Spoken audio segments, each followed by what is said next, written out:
ওই আসামের জমিন একটা নদী রয়েছে, ওই নদীটার নাম হলো ব্রহ্মপুত্র নদী। এই নদীর উপর দিয়ে আমার ভাইজানেরা আপনার ব্রিজ রয়েছে, যেখান দিয়ে গাড়িগুলি যায়। আল্লাহর ওলি ছোট হুজুর পীর কেবলা রাহমাতুল্লাহ আলাইহি আসামের জমিনে গেলেন। ওই ব্রহ্মপুত্র নদীর আশপাশে যারা বসবাস করেন এমন মুসলমানেরা হুজুরকে বলেন, হুজুর আপনি আমাদের জন্য দোয়া করুন। কেন দোয়া করব বাবা? ওনারা বলেন, হুজুর এই ব্রহ্মপুত্র নদীর মাঝে মাঝে এমন বান আসে, এমন ঢেউ আসে, আমাদের ঘর বাড়ি, আমাদের চাষের জমিগুলি সব নদীর ভিতরে তলিয়ে যায়। কথায় আছে নদী একদিকে ভাঙে আর একদিকে গড়ে। হুজুর আমাদের দিকে নদীটা যদি এভাবে ভেঙে যায়, আমাদের চাষের জমি চলে যাচ্ছে, আমাদের বাগান ভালোবেসেছিল। আল্লাহর ওলি যেদিন ওফাত হয়ে গেল, মাছটাও ছটফট করতে করতে দুনিয়া জমিন থেকে বিদায় নিল। ভাবতে পাচ্ছেন কি মহাব্বত তৈরি করেছিলেন আমার ভাইজানেরা, ও নবীর উম্মতেরা। আল্লাহর ওলি ছোট হুজুর পীর কেবলা রাহমাতুল্লাহ আলাইহি জীবনের ভিতরে বর্ণনা রয়েছে। হুজুরের জীবনের ভিতরে পাওয়া যায়, হুজুর ফুরফুরা শরীফ থেকে ধনপতা বলে একটা জায়গা রয়েছে, ওই জঙ্গলে বসে বসে আমার আল্লাহর ইবাদত বান্দেগি তিনি করতেন। ও জওয়ানেরা, যুবকেরা, ওই জায়গায় কিছু গাছপালা ছিল। আল্লাহর ওলি দিনের বেলায় তিনি ঘরে থাকলেও নির্জনে রাতের বেলা ওই জঙ্গলের ভিতরে হুজুর কেবলা চলে যেতেন। ওখানে বসে বসে আল্লাহ পাকের জিকির তিনি করতেন। ও নবীর উম্মতেরা, আল্লাহর ওলিরা জানা রাখুন, তারা কেউ বা কাদেরিয়া, কেউ বা চিশতিয়া, কেউ বা নকশবন্দিয়া, কেউ বা মুজাদ্দিদিয়া তরিকার সবগুলি আমল করেন। আল্লাহর ওলি ছোট হুজুর পীর কেবলা রাহমাতুল্লাহ আলাইহি ওই ধনপতা বলে জঙ্গলের ভিতরে ওখানে বসে বসে আল্লাহ পাকের জিকির ফিকির তিনি আল্লাহর জিকির আজগার করতেছিলেন। এরকম জিকির বেশ কয়েক মাস পেরিয়ে গেল, কয়েকটা বছর হয়ে গেল। হুজুরের আওলাদেরা, হুজুরের মুহিব্বিনার মুরিদেরা দেখতে পেল আল্লাহর ওলি যে জঙ্গলের ভিতরে বসে বসে জিকির করে, শুধু আল্লাহর ওলি নয়, ওই জায়গার গাছের পাতাগুলিও আল্লাহর ওলির সঙ্গে তানারও জিকির করে। আরো জোরে বলেন সুবহানাল্লাহ, নারে তাকবীর। এই গাছের জীবন আছে না নাই? আছে। কারণ স্যার আচার্য জগদীশ চন্দ্র বসু বলেছেন যে গাছেরও প্রাণ আছে। আর তার বলার ১৫০০ বছর আগে আমাদের প্রিয় নবী সাল্লাল্লাহু আলাইহি ওয়াসাল্লাম বলেছেন, তোমরা বিনা প্রয়োজনে গাছের একটা পাতা ছিঁড়বে না।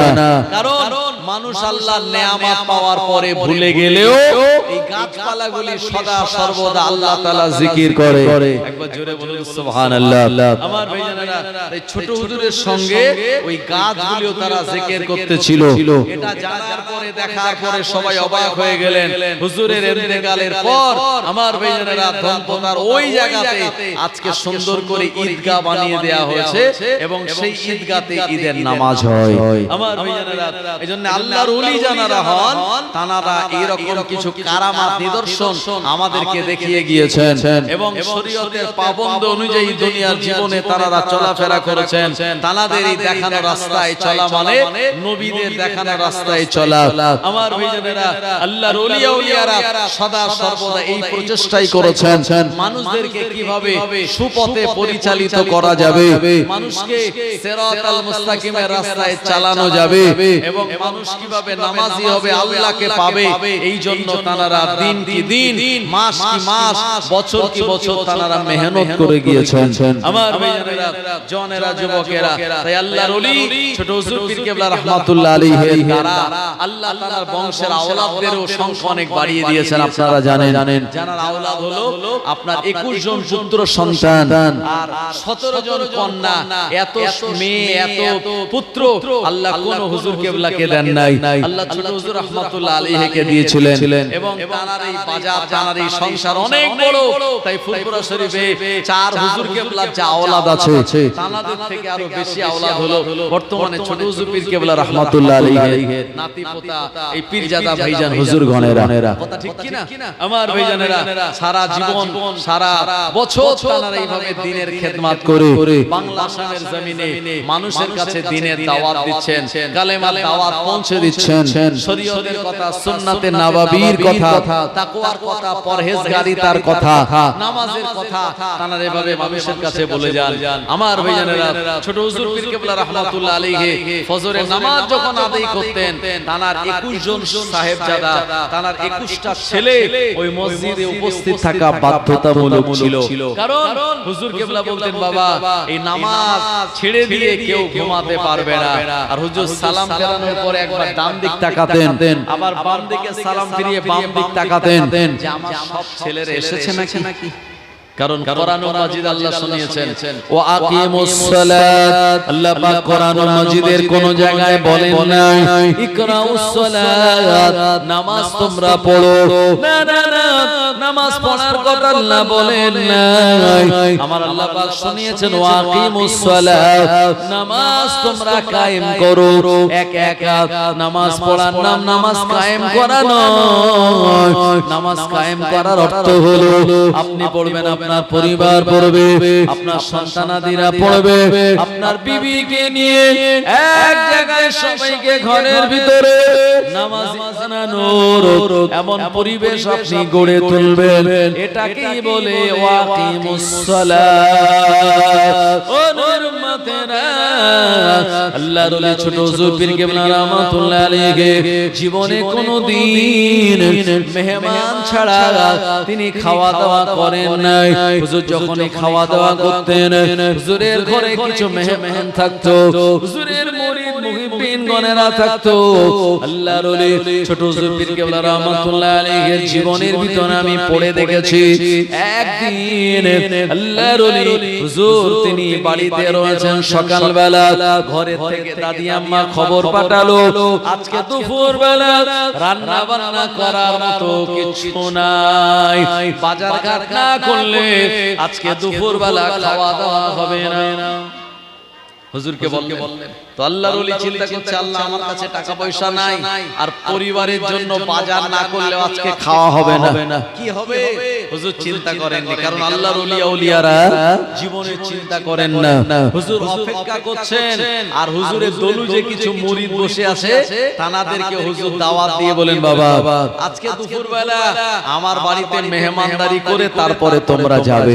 এখন হুজুরের আওলাদরা চিন্তা করছে আমার আব্বাজান এই যে মুরিদদেরকে দাওয়াত দিল বাবা দুপুরবেলা খাওয়া দাওয়া করে যাবে, তো আমাদের বাড়িতেই তো কিছু খাবারের ব্যবস্থা নেই, বাজার না করলে খাওয়া হবে না। হুজুর যে মেহমান দাওয়াত দিল খাওয়াবে কি করে? টেনশন হবে কি হবে না? আমার ভাইজানেরা এমন সময় হুজুর ওখানে বসে আছেন আর যারা মুরিদ মুহিব্বিন আর হুজুরের আওলাদরা আছে হুজুর বুঝতে পেরেছে এদের সব দুশ্চিন্তা কাজ করছে যে বাড়িতে খাবার নেই, আমি মেহমান দাওয়াত দিলাম। আল্লাহর ওলি বলেন বাবা শোনো, আল্লাহ পাক কোরআনুল মাজিদে বলেছেন ইন্নাল্লাহা ইয়ারযুকু মান ইয়াশাউ বিগাইরি হিসাব। আমার আল্লাহ পাক জানিয়ে দিলেন এই দুনিয়ার জমিনে আমি আল্লাহ যাকে ইচ্ছা তাকে অফুরন্ত রিজিক দান করে থাকি। রিজিকের ফয়সালা দুনিয়ায় নয়, রিজিকের ফয়সালা হয় আমার আল্লাহর আসমানে। আমার আল্লাহ কোরআনুল মাজিদের ২ নম্বর আয়াতে আরো জানিয়ে দিলেন ওয়ামা মিন দাব্বাতিন ফিল আরদি ইল্লা আলাল্লাহি রিজকুহা।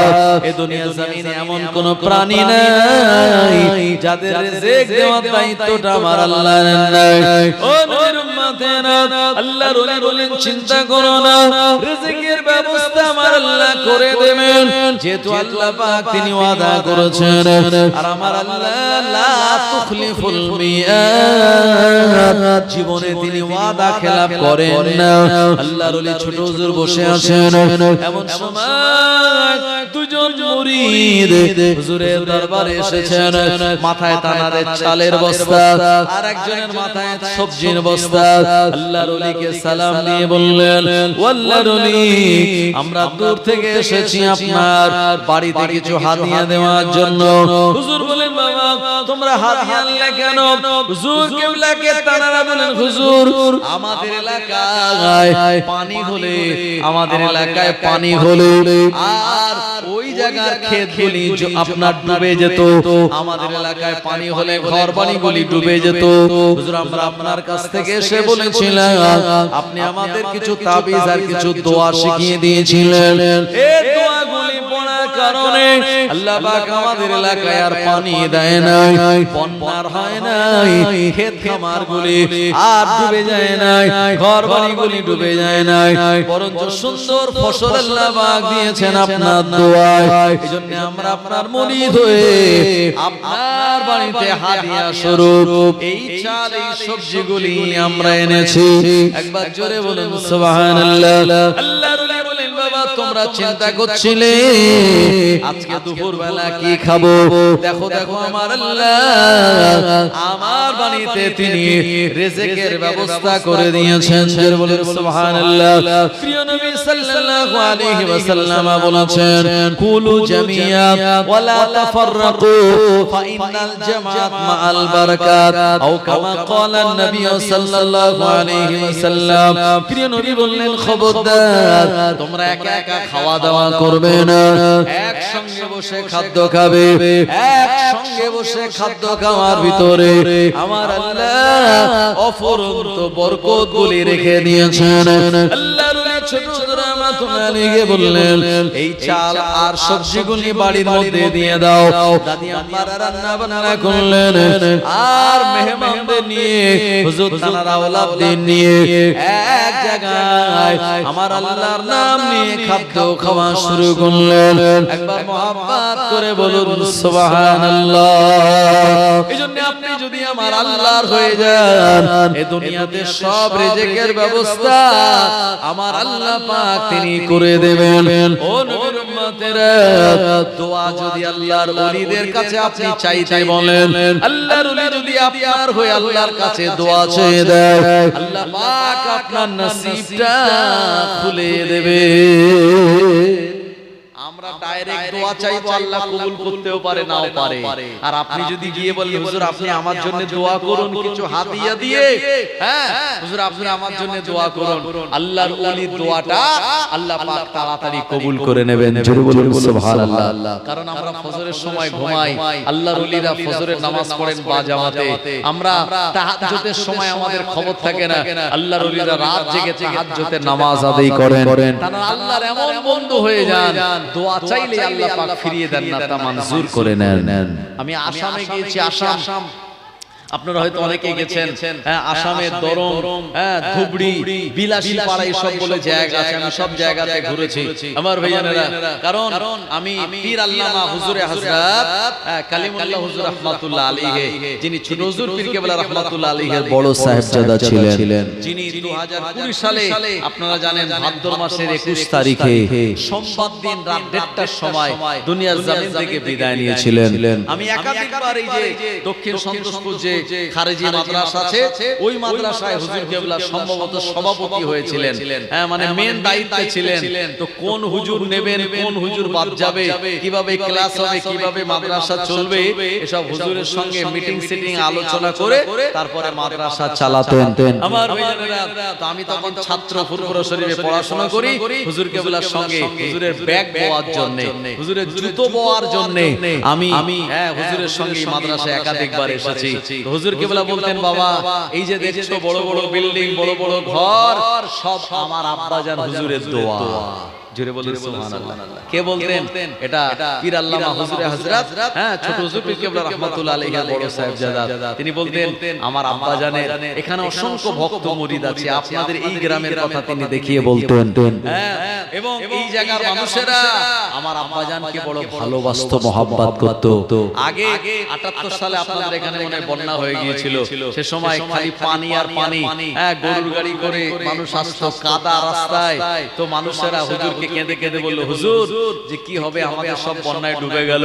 আল্লাহর ওলি বলেন, বাবা কেঁদো না, আমি জুলফিকার তোমাদের জন্য দোয়া করি, আল্লাহ পাক তোমাদেরকে দালান বাড়ি, কোঠা বাড়ি দিয়ে দেবে। সেই হুজুরের দোয়া আপনাদের এই গ্রামে লেগে গেছে, কথা ঠিক কি না? আর সেই জন্যই তো আপনারা হুজুর কেবলার ওফাত দিবসে আজকে এই সুন্দর করে হুজুরের সাবরেসানে আপনারা পালন করছেন। এটা হচ্ছে মহাব্বতের নমুনা। মহাব্বত না থাকলে এটা করা যায় না। দুনিয়াতে বিশেষ করে এই বাংলা আসামের জমিনে সবথেকে বেশি মুরিদ জানার তিনি হচ্ছেন আপনার সুলতানুল ওয়াইজিন হযরত ছোট হুজুর পীর কেবলা রাহমাতুল্লাহ আলাইহি। একবার জোরে বলুন না সুবহানাল্লাহ। আর হুজুর এত বেশি ওয়াজ করেছেন, আপনি সবথেকে বেশি ক্যাসেট আপনি বর্তমানে ইউটিউবে পাবেন ছোট হুজুর পীর কেবলা রাহমাতুল্লাহ আলাইহি। এত বেশি ওয়াজ নসিহত অন্য হুজুরদের পাওয়া যাবে না যেটা ছোট হুজুর কেবলার পাবেন। আমার ভাইজানেরা, ওই আসামের জমিনে একটা নদী রয়েছে, ওই নদীটার নাম হলো ব্রহ্মপুত্র নদী। এই নদীর উপর দিয়ে আমার ভাইজানেরা আপনার ব্রিজ রয়েছে, যেখান দিয়ে গাড়িগুলি যায়। আল্লাহর ওলি ছোট হুজুর পীর কেবলা রাহমাতুল্লাহ আলাইহি আসামের জমিনে গেলেন। ওই ব্রহ্মপুত্র নদীর আশপাশে যারা বসবাস করেন এমন মুসলমানেরা হুজুরকে বলেন, হুজুর আপনি আমাদের জন্য দোয়া করুন। কেন দোয়া করব বাবা? ওনারা বলেন, হুজুর এই ব্রহ্মপুত্র নদীর মাঝে মাঝে এমন বান আসে, এমন ঢেউ আসে, আমাদের ঘর বাড়ি, আমাদের চাষের জমিগুলি সব নদীর ভিতরে তলিয়ে যায়। কথায় আছে নদী একদিকে ভাঙে আর একদিকে গড়ে। হুজুর আমাদের দিকে নদীটা যদি এভাবে ভেঙে যায়, আমাদের চাষের জমি চলে যাচ্ছে, আমাদের বাগান পুকুর চলে যাচ্ছে, আমাদের ঘর ভিটাও চলে যাবে। হুজুর আমরা বড় অসহায় হয়ে যাব। হুজুর আপনি আমাদের জন্য দোয়া করুন। আল্লাহর ওলি ওই নদীর পাড়ে গিয়ে আর দোয়া পড়ে আল্লাহ তাআলার কাছে দোয়া করেছিলেন। ও রব্বুল আলামিন, এই আসামের ব্রহ্মপুত্র নদী, এই নদীর ধারে নদীর চরে অসংখ্য মানুষেরা বসবাস করে। ও আমার আল্লাহ, নদীর গতিপথটাকে আপনি কমিয়ে দিন। আল্লাহ আপনার বান্দাদের জমি জায়গা ঘর বাড়ি কেড়ে নেবেন না। এ নদী তুই এই জায়গাতে দাঁড়িয়ে যা। হুজুর নদীর কিনারায় দাঁড়িয়ে দাঁড়িয়ে দোয়া করলেন। ওই জায়গার মানুষের কাছ থেকে আমি নিজে কানে শুনেছি, আসামের মানুষরা বলেছেন, অনেকে যারা ছোট হুজুর কেবলাকে দেখেছিলেন এখনো তারা হায়াতে, তারা বললেন, হুজুর আমাদের জন্য দোয়া করলেন নদী যাতে ভেঙে না যায়। হুজুরের দোয়ার ওসিলায় ওই জায়গার নদী ওখানে দাঁড়িয়ে আছে, এক ফুট আর ভেঙে বেড়ে যায় না। আর জোরে বলেন সুবহানাল্লাহ, নারে তাকবীর। আমরা যদি নদীর ধারে গিয়ে দোয়া করি, নদী তুই আর ভাঙিস না, আসিস না, নদী আমাদের নিয়ে তাই চলে যাবে। কথা ঠিক কি না? আর আল্লাহর ওলি উনি ওই ব্রহ্মপুত্র নদীর কিনারায় দাঁড়িয়ে দোয়া করেছেন, নদী ওখানে দাঁড়িয়ে গেছে আর ভাঙেনি। এসব আল্লাহর ওলিদেরকে নদী তারাও আপনার রেসপেক্ট করে, তারাও জানে যে আল্লাহর হুকুম হয়ে গেল, আল্লাহর ওলির দোয়া কবুল হয়ে গেল, আমাকে আর এক বিগত এক ফুট জায়গা ভাঙা চলবে না। সুতরাং সেই ওলিয়া ওলিয়াদের মহব্বত করা, ভালোবাসা, এটা আমাদের সৌভাগ্য। অনেকে আছে ওলিয়া ওলিয়াদের বিরোধিতা করে, কি করে না? বাংলাদেশে যারা মাজার ভাঙছে, যারা আপনার লা মাযহাবি, যারা গায়ের মুকাল্লিদ, আল্লাহর ওলিয়া ওলিয়াদের সামনে বেয়াদবি করে। খবরদার, আল্লাহর ওলিদের সঙ্গে বেয়াদবি করা মানে আল্লাহর সঙ্গে যুদ্ধ ঘোষণা করা। তাই আল্লাহ আমাদের সবাইকে হেফাজত করুক, ঈমান ও আকীদা ঠিক রাখুক। আমি বলবো তার আগে একটু মুহাম্মদে দরুদ শরীফ, আল্লাহুম্মা সাল্লি আলা সাইয়্যিদিনা وعلى آل سيدنا। तारीफ मोहम्मद हम लिखे लिखे के सुनाएंगे, हम खत्म नबूवत पे जा अपने लुटाएंगे। तारीफ मोहम्मद हम लिखे लिखे के सुनाएंगे, हम खत्म नबूवत पे जा अपने लुटाएंगे। झुकना भी नहीं आता, बिकना भी नहीं आता, हम जान लुटाएंगे डरना भी नहीं आता। आका की मोहब्बत में हम सर को कटाएंगे, हम खत्म नबूवत पे जान लुटाएंगे। दोहराएंगे हम फिर से तारीफ अमामा की, इश्क नबी है क्या बतलाएंगे दुनिया को।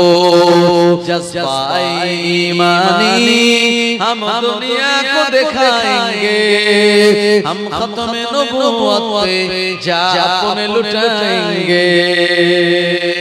ओ मेरे नबी पक है जो दिल में बसे मेरे, दिल चीर के दिखा देंगे नाम नबी का है।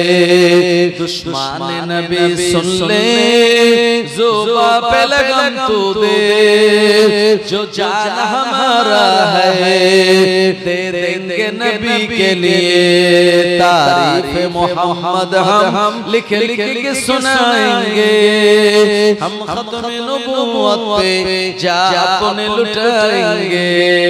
अल्लाहुम्मा सल्ली अला सय्यिदिना व अला आले सय्यिदिना। আমার ভাইজানেরা, এই পৃথিবীতে আল্লাহ দুইজন বাদশাকে তাম দুনিয়ার রাজত্ব তুলে দিয়েছিলেন। একজন হলো নবী আর একজন হলো ওলি। একজন নবী জানার হাতে আল্লাহ দুনিয়ার বাদশাহিত্ব দিয়েছিলেন, তিনি হলেন হযরত নবী সুলাইমান আলাইহিস সালাম। জোরে বলুন সুবহানাল্লাহ। জিনেদের বাদশা, পাখিদের বাদশা, জন্তু জানোয়ারের বাদশা, মানুষের বাদশা করে নবী সুলাইমানকে আল্লাহ বানিয়েছিলেন। আরেকজন ওলির হাতে আল্লাহ বাদশাহী দিয়েছিলেন, ওই ওলির নাম হলো বাদশা যুলকারনাইন। জোরে বলুন সুবহানাল্লাহ। কোরআনুল মাজিদের সূরা কাহফের ভিতরে আল্লাহ পাক বলেছেন ইয়াসআলুনাকা আন যুলকারনাইন। হ্যাঁ, প্রিয় নবী সাল্লাল্লাহু আলাইহি ওয়াসাল্লামের কাছে ইহুদিরা একবার এসে তিনটে প্রশ্ন করেছিল। কটা প্রশ্ন? তিনটে প্রশ্ন।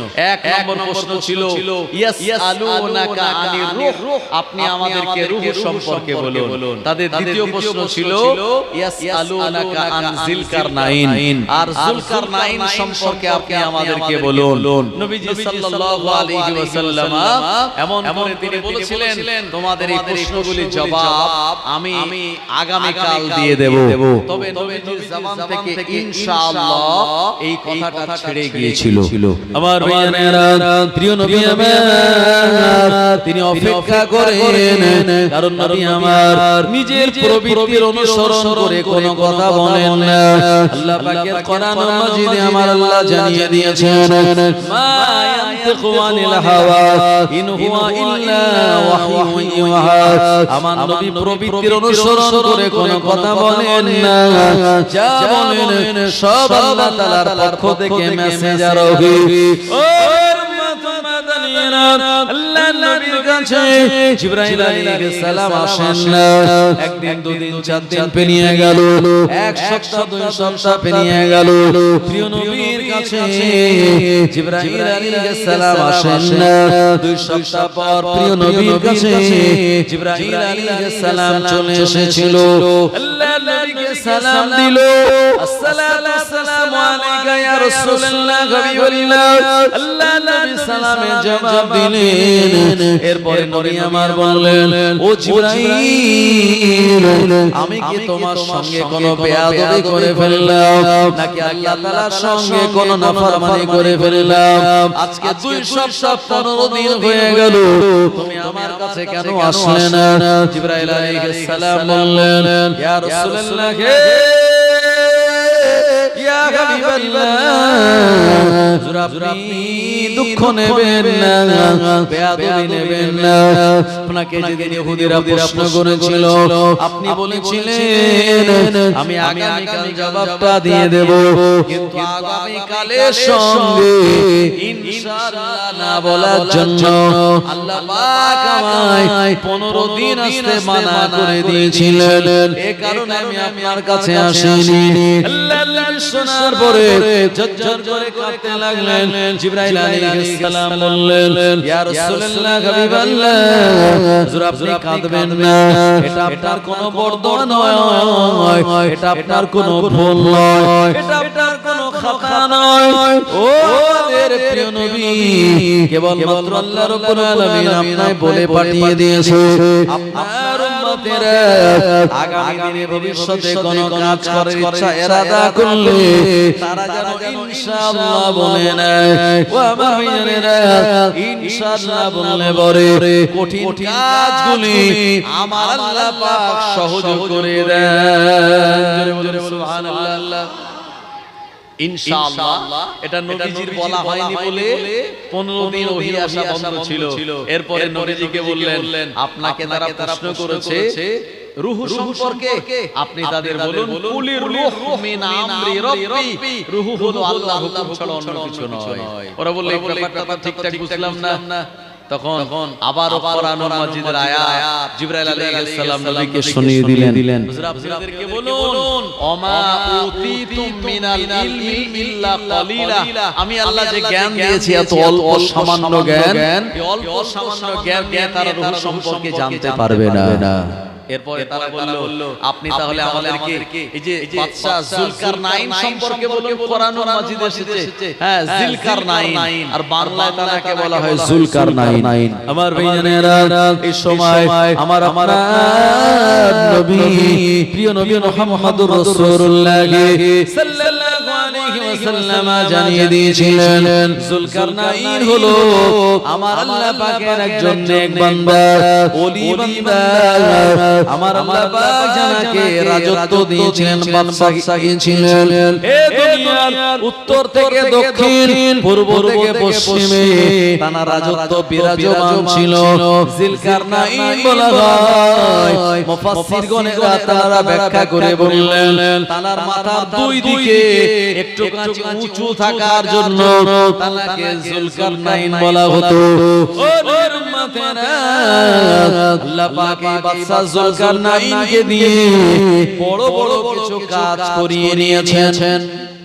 ছোট হুজুর পীর কেবলা রাহমাতুল্লাহ আলাইহির নাম কি? জুলফিকার। এই জুলফিকার শব্দের অর্থ কি? তরবারি। কাত তরবারি হযরতে শেরে খোদা আলীউল মুর্তজা হযরতে আলী রাদিয়াল্লাহু আনহু তরবারির নাম কি ছিল? জুলফিকার। এই তরবারি দিয়ে ওহদ, বদর, খায়বার, খন্দক, হুনাইন, তাবুক, মুতাই সব জায়গাতে আল্লাহ হযরতে আলীর হাত দিয়ে বিজয় দিয়েছিলেন। একবার জোরে বলুন না সুবহানাল্লাহ। ছোট হুজুর পীর কেবলা রাহমাতুল্লাহ আলাইহির দিয়ে তার এই নামের তাসির ছিল। আমার ভাইজানেরা, এই তরবারির আঘাত যেমন দুশমনদেরকে ধ্বংস করে দিতে পারে, আর ছোট হুজুর পীর কেবলা রাহমাতুল্লাহ আলাইহির ওয়াজের মাধ্যমে মানুষের সমাজ থেকে শিরক, বিদআত, অন্যায়, অপরাধ, নানান রকম কুসংস্কার এগুলি সব একেবারে বিদায় করে দিতে পেরেছিলেন। একবার জোরে বলুন না সুবহানাল্লাহ। নাম তার তরবারির মতো, আর তার কাজও ছিল তরবারির মতো। সমাজ থেকে শিরক, বিদআত এগুলি সব ধ্বংস করে দিয়েছিলেন। একবার জোরে হবে না সুবহানাল্লাহ। আমার ভাইজানেরা, ও নবীর উম্মতেরা, বাদশা জুলকারনাইন আমার আল্লাহ রাব্বুল আলামিন তাকে বড় ভালোবাসতেন। উত্তর থেকে দক্ষিণ, পূর্ব থেকে পশ্চিম আমার আল্লাহ তার রাজত্ব দিয়েছিলেন, এবং বাদশা জুলকারনাইনকে দিয়ে আমার আল্লাহ বিরাট বড় একটা কাজ করিয়ে নিয়েছেন। নবী সুলাইমান আলাইহিস সালামকে দিয়ে যেমন জিনেদের বাদশাকে দিয়ে আমার আল্লাহ রাব্বুল আলামিন বাইতুল মুকাদ্দাস তৈরি করে নিয়েছিলেন তদ্রুপ বাদশা যুলকারনাইনকে দিয়ে আমার আল্লাহ পাক দুনিয়া জমিনের হিংস্র একটা জাতি এই জাতির নাম হলো ইয়াজুজ আর মাজুজ আখির জামানায় ইয়াজুজ আর মাজুজ দুনিয়া জমিনে এবার হবে কোরআন মাজিদের সূরা কাহফে আল্লাহ পাক শুনিয়েছেন ইন্নাল ইয়াজুজ ওয়াল মাজুজ মুফসিদুনা ফিল আরদি নিশ্চয় ইয়াজুজ এবং মাজুজ এরা দুনিয়া জমিনে বিশৃঙ্খলা সৃষ্টিকারী একটা জাতি এই জাতি নিজেদের ভিতরে মারামারি কাটাকাটি দাঙ্গা হাঙ্গামায় লিপ্ত ছিল আমার আল্লাহ পাক জানিয়ে দিলেন ও বাদশা যুলকারনাইন ও আমার বান্দা যুলকারনাইন তুমি পাহাড়ি এলাকায় চলে যাও বিরাট বড় একটা গর্ত খনন করো ওই গর্তের ভিতরে পাহাড়ি এলাকায় ইয়াজুজ আর মাজুজকে তাদেরকে ডেকে নাও ডেকে নেওয়ার পর লোহা কালাই করে তাদের চারিদিকে গর্ত করে দাও আর ওই জায়গায় লোহার চাদর দিয়ে আটকে দাও ইয়াজুজ আর মাজুজ সম্প্রদায় যেন ওই চাদরের ভিতরে তারা আটকে পড়ে থাকে কিয়ামতের আগে অদূর ভবিষ্যতে তাদের বার করা হবে তার আগে কিন্তু ইয়াজুজ আর মাজুজকে বার করা হবে না ও নূর উম্মতেনা বাদশা যুলকারনাইনকে আমার আল্লাহ একদিকে যেমন লম্বা হায়াত দিয়েছিলেন অপর দিকে দানাত দানাত এই কাজটা করে নেওয়ার জন্য ইয়াজুজ আর মাজুজ সম্প্রদায় বাদশা যুলকারনাইনকে বড় ভয় পেত আমার ভাইয়েরা বাদশা যুলকারনাইনের বিরুদ্ধে কথা বলার মতো ক্ষমতা তাদের ছিল না বিরুদ্ধে আচরণ করার মতো ক্ষমতা ছিল না বাদশা যুলকারনাইন তাদের এক জায়গায় ডেকে নিয়ে আর একটা জায়গাতে পাহাড়ি এলাকায় তাদের আবদ্ধ করে দিয়ে আল্লাহর চাদর দিয়ে ভালো করে গালাই করে দিল কিয়ামতের আগ পর্যন্ত তারা বার হতে পারবে না আমাদের প্রিয় নবী সাল্লাল্লাহু আলাইহি ওয়াসাল্লাম জানিয়েছেন কিয়ামতের আগে ওই ইয়াজুজ আর মাজুজ সম্প্রদায় তারা বার হবে তবে অনেক কষ্ট তাদের করা লাগবে বার হওয়ার জন্য এরা প্রতিদিন লোহার চাদরটা তারা চাটতে থাকে তাদের ধারালো জিহবা দিয়ে লোহার চাদরটা চাটতে চাটতে যখন পাতলা হয়ে যায় ওরা বলে আমরা তো ক্লান্ত হয়ে গেলাম এখন চলে যাই আগামীকাল সকালবেলা আসবো লোহার চাদরটা চেটে আমরা বাইরে বেরিয়ে যাব ও নূর উম্মতেনা ওরা যেই নিজের ঘরে চলে যায় আল্লাহ পাক লোহার পাতলা হয়ে যাওয়া চাদরটাকে মোটা বানিয়ে দেয় ওরা আর সকাল থেকে আবার এমন করে জিহবা দিয়ে চাটতে থাকে একটা সময় আবার পাতলা হয়ে যায় আবার ওরা ক্লান্ত হয়ে চলে যায় এভাবে কিয়ামতের আগ পর্যন্ত চলবে অদূর ভবিষ্যতে আল্লাহর হুকুম যখন হয়ে যাবে ও আমার ভাইয়েরা এই সময় এরা যখন লোহার চাদরটা চেটে চেটে পাতলা করে ফেলবে ওরা জবানে বলে ফেলবে ইনশাআল্লাহ আমরা আগামী কাল বেরিয়ে যাব ও আমার ভাইয়েরা এই ইনশাআল্লাহ বলার জন্য লোহার চাদরটার আগের মতো মোটা হবে না পাতলা অবস্থাতেই থাকবে ওরা এসে আবার এখানে চাটতে থাকবে লোহার চাদরটা ভেঙে যাবে এরা গোটা দুনিয়া জমিনে হুড় করে বেরিয়ে পড়বে আর গোটা দুনিয়ায় যত মানুষ দেখতে পাবে এরা তাদেরকে হত্যা করে খেয়ে নেবে আর দুনিয়ায় যত নদী নালায় পানি থাকবে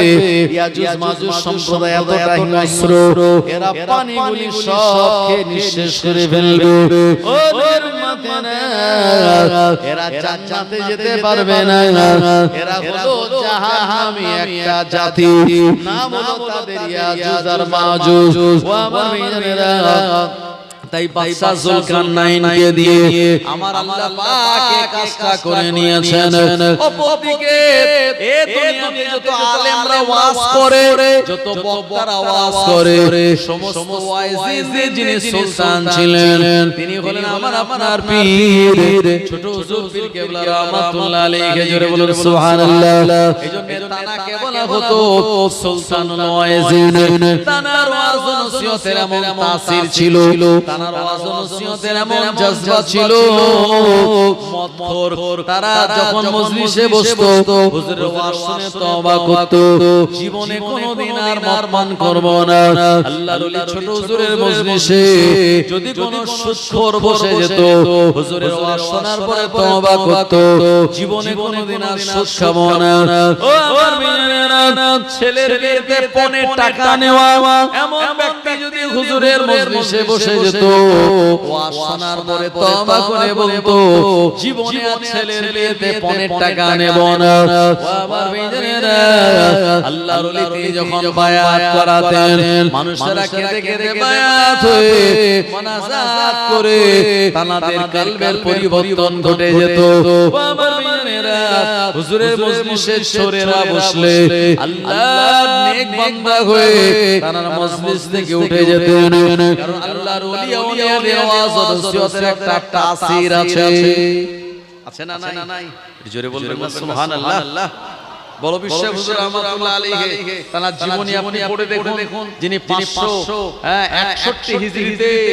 দুনিয়া জমিন থেকে বিদায় নিলেন তো রাতের বেলা বিদায় নেওয়ার আগে বড় বিশ্ব হুজুর তিনি আপনার ওই তাহাজ্জুদের নামাজ পড়তেন কারণ আমাদের উপরে 5 ওয়াক্তের নামাজ ফরজ আর নবীজির উপরে 6 ওয়াক্তের নামাজ ফরজ ছিল এইজন্য আমি মাত্র আপনার 25 দিন আগে এই ওমরা থেকে ফিরেছি সেখানে আজও গিয়ে দেখা যায় আমাদের দেশে আযান হয় 5 বার আর ওখানে আযান হয় টোটাল 6 বার কি হাদিস 6 বার আযান হয় একটা হলো তাহাজ্জুদের আযান ওখানে তাহাজ্জুদের জামাত না হলেও আযান এখনো পর্যন্ত হয় আমার ভাইয়েরা সুতরাং এই দুনিয়া জমিনে নবীজি সাল্লাল্লাহু আলাইহি ওয়াসাল্লামের জন্য তাহাজ্জুদের নামাজ ফরজ ছিল আর আমাদের জন্য এই নামাজটাকে আল্লাহ সুন্নাত করে দিয়েছেন তবে কেউ সুন্নাতের নিয়তে যদি পড়ে সওয়াব বেশি হবে আবার কেউ নফলের নিয়ত করে পড়তে পারে আমার ভাইয়েরা সওয়াব কম হবে তো সওয়াব যখন বেশি আছে সুন্নাতের নিয়ত করে পড়ব কথা ঠিক কিনা আমার ভাইয়েরা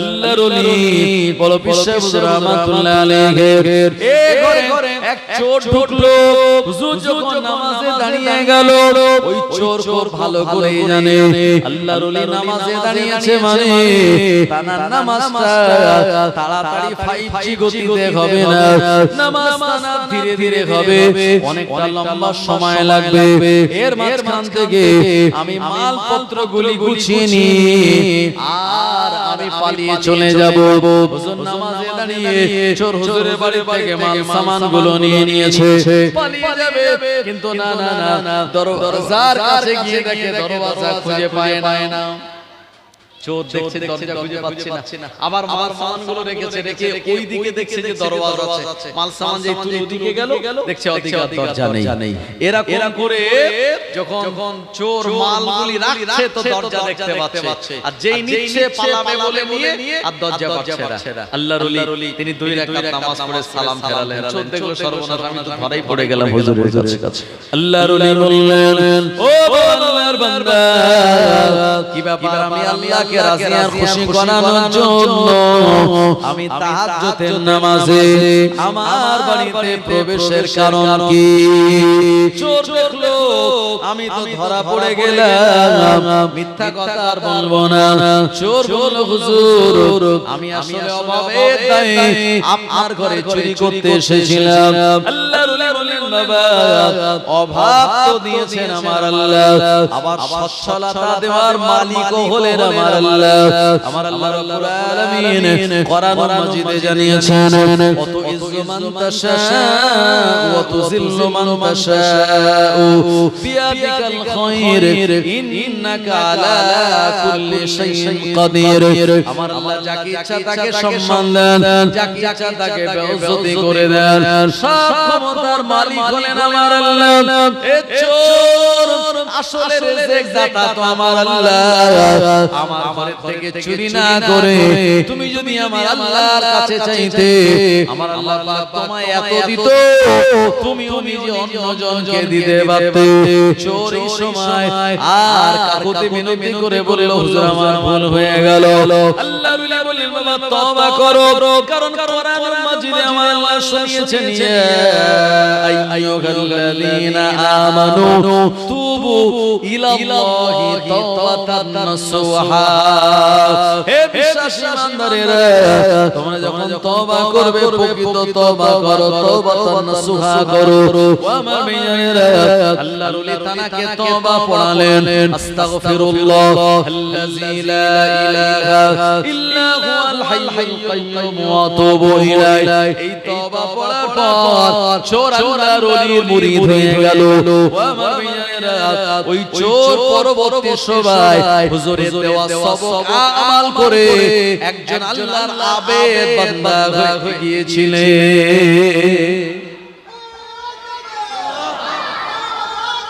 আল্লাহু আকবার। আমার ভাইজানেরা, জওয়ানেরা, যুবকেরা, মুরব্বিয়ান